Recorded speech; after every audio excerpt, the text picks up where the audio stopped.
In the following sections, we'll be discussing the daily needs of your clients during your care visits. Let's first talk about universal precautions. Universal precautions are critical guidelines that help us prevent the spread of infection and ensure a safe environment for both caregivers and clients. By treating all bodily fluids and fecal matter as potentially infectious, we can significantly reduce the risk of transmitting diseases. Let's walk through the essential steps we need to follow. Firstly, always ensure that any open cuts, wounds, or sores on your body are properly covered with a waterproof bandage before starting any care visit. This basic but crucial step protects you and your clients from potential infections.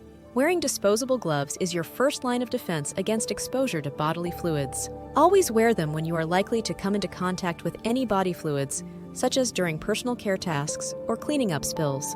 In addition to gloves, wearing a mask helps protect you from respiratory infections and prevents the spread of germs. Use a mask whenever you are handling bodily fluids or in close contact with clients, especially if they are showing symptoms of illness.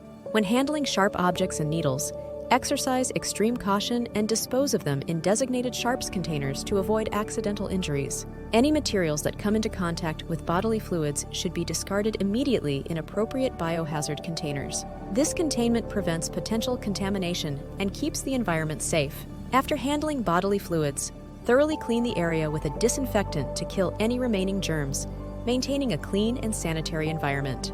Hand washing is one of the most effective ways to prevent the spread of infections. Always wash your hands thoroughly with soap and water for at least 20 seconds after removing gloves and completing your tasks. Additionally, any clothing that comes into contact with bodily fluids should be washed in hot water to ensure all germs are killed, preventing the spread of infection through contaminated clothing.